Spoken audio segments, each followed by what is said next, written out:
All right, scavengers. Well, we're gonna do a little trip for y'all up to the scrapyard today. It's gonna be an educational experience for me, maybe you as well, hopefully for you as well. This is where we really starting to break it down and see what's worth what and what's worth what. But we'll just kind of go over what we've got here, and then we'll see whether, you know, doing what we have done is actually kind of panned out and, you know, worth the effort. Christmas lights right here, not worth the effort. Just take them as is. I mean, if you got the time, you can pop all the bulbs off or whatever and get a little bit more, but I think that is definitely not worth your time over here. This over here is just regular old sheet aluminum, you know, pretty much cut and dry.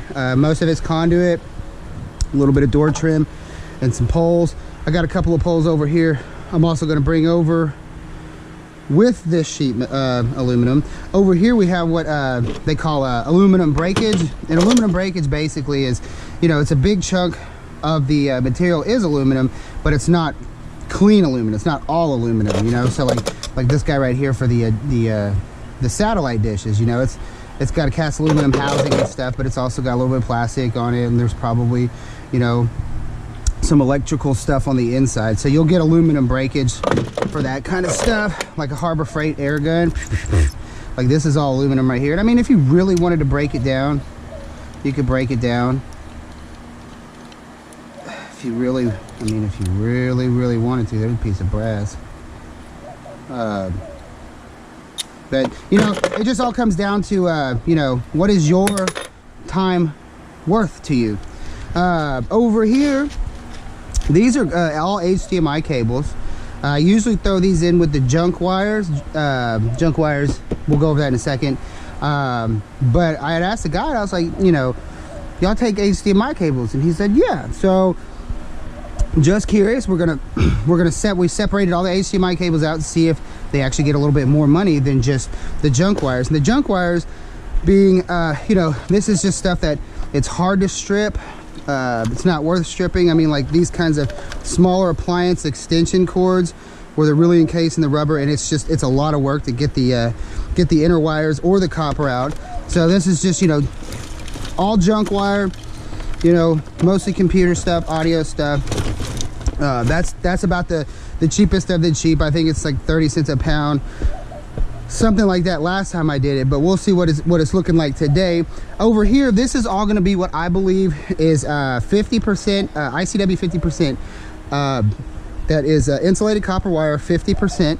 This is all you see these green, white, and black wires. This is all what's inside extension cords. These big extension cords right here, and all those cords that I found in the pool dumpsters, those big long black ones, which were flooded, by the way. That's why they ripped them out. Like I cut them open, they are literally dripping water. But that's what is in here. This will fetch more than over here, because this is what they're gonna, you know, junk wires, they call extensions, 30-something cents a pound. This is gonna be 50% insulated copper wire. I don't remember what the last price on it was, but we're gonna compare this to this, because this probably took me a good couple hours to do this bucket. And then, you know, we'll just see how much we actually made, you know, with that additional 2 hours of cleaning it up. You know, would have been, you know, how much this versus this would it have been, if that makes sense for you guys. And then over here we've got it's mostly Bear Bright. I threw a little bit of #1 in there too with it, and some of y'all are like, why y'all throwing #1 in there, Mike, with the Bear Bright? Well, last week when I was up there, I cashed out a little bit of stuff, and I had #1 and Bear Bright, and they were getting the same price in both, so I just tossed that in there, whatever, you know. If there's any difference, and we're talking maybe a penny or two, and, you know, when you've got, you know, maybe 15 pounds, what's that, 15 cents, 30 cents at most, you know, so whatever. And then over here we've got all of our cat wire. Like I said, cat wire has its own specific category, and I think on a good day you can get upwards of 70, 80 cents a pound for it. Over here I've got all this. This is going to be cast aluminum. You know, just a little bit of this, a little bit of that, not too much, probably maybe 5 pounds, maybe 10 pounds. And then we also, these are those legs we found the other night. Someone said that, you know, I said it was like crappy cast or whatever. They said magnesium or something. So we're going to bring these in a separate tub, and we'll just see. I'm thinking he's gonna throw it in there with the cast aluminum. But what I found out is if you don't know, just sort it out and put it all into individual buckets. And if, you know, they say this goes with this, then they'll combine it together. And if not, then you might get a few extra bucks. Who knows? But anyways, yeah, so we're gonna go ahead and run up there, get our Christmas lights, our HDMI cable, aluminum sheeting, breakage. That should be 50%. Junk wire, Bear Bright / #1, cat wire, and then cast aluminum, along with just a little bit of tchotchke stuff we have back here. I just kind of been hanging on to. We'll just go ahead and like see all this crap, you know, like I've been throwing yeah, as I've been, you know, cleaning up or whatever. Yeah, so we're just gonna go ahead, back up to the shred pile, dump all this stuff out, sweep it out, get her nice and clean, and then you know, we'll get ready to go hit it again tonight, and you know, start over with a fresh slate. But anyways, let's load them up and go get some cash.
Well, alrighty, scavengers, here's how we did at the scrap yard. Iron came in 320 pounds net, price 4 cents a pound, $12.80. Extension cord, that was the big old trash can full of what I call the junk cord. It's an extension cord. I had 79 pounds, 20 cents a pound, so that's off considerably from a couple of months ago. I think it was around 36, 38 cents a pound, something like that. $15.80. Bear Bright copper, 15 pounds, $1.70. That's about 60 cents off a pound. It was a month or two ago. Then there's more extension cord. That was the HDMI cables. They don't pay extra for HDMI cables. He did say that there are yards that will, but they don't. So that just went into the extension cord, 20 cents a pound. Cast aluminum. It's the same thing with those little table legs that were like magnesium or whatever. They just gave me cast aluminum on those. So we had 7 pounds on one scale, $1.33, and 8 pounds, 19 cents, $1.52. Cat 5, that cat wire we had, 48 cents a pound. That's off. I think the cat 6 though pays like a little bit more, but yeah, that's all. Everything's off. Everything's off. Christmas lights, 7 cents a pound, 42 cents. And then here's that ICW number 2, 50%. That's that insulated copper wire, 50% we were talking about. Here's the kicker. Did the math on it. We got 46 cents a pound on it, so it's 16 cents more a pound than you know, just as they were without even stripping them or doing anything. All right, I did the math. You know, a couple hours worth of work, $7.36. Numerically, that does not add up. So I guess, and if you have a ton of the stuff, it'd pay off. And it really comes down to what your time's worth. Me personally, I don't mind going out in the garage, throwing, you know, putting on some, you know, some good tunes, having a couple cold ones, sitting at the strip machine, just stripping wire, you know. But some people got more important things to do. So from the looks of it, I'd say just hoard all your wires and just scrap them out as extension cords or junk wire, except for, you know, like the cat wire. And then you know, the bigger stuff you can strip for the copper, because obviously copper is going to be where it's at. Anyways, aluminum breakage, 23 pounds, 7 cents a pound, $1.61, and aluminum sheet, 12 pounds, 17 cents a pound, $2.04, gives us a grand total of $86.42. Well, alrighty guys, well, thanks for coming with me to the scrapyard today. It was an actual pretty decent learning curve, I'd say, for me. And, you know, maybe for some of y'all who are, you know, new to it or getting into it, because I'm not gonna lie, I'm still pretty new to this, you know. I mean, I'm only a couple years into scrapping, and I mean, and you know, a couple years ago, I'd take everything to the shred box. I didn't know what I was doing, but, you know, now I got it figured out, and we're starting to, you know, break it down and figure out the science of scrapping, and you know, where you can make more money, and, you know, time and money, and what's worth what to you. Like I said, it really just comes down to what your time's worth. You know, if you know, you don't have much to do and you like to stay busy, then, you know, you can make more money, you know, just whatever. But anyways, well, alrighty guys, we've got the truck all cleaned up back here. We did score a little bit of stainless in the back of the truck here, but I mean, I got a little bit of stainless I'm working on, so we'll, you know, I'm not one of those guys that likes to throw, like, you know, 2 pounds, you know, stuff on the scale that the scale almost can't even read it, you know, like, that's terrible. But anyways, alrighty guys, God, I gotta go to work this evening, but after that, I think it's on like Donkey Kong. Y'all take care, have a lovely day, be safe, wash those hands, and stay tuned. Hit the notification bell if you want to stay, like, up to date, because, I mean, I'm posting them all over the place, y'all. Peace. What we got here, y'all? Scrappity, scrap, scrap.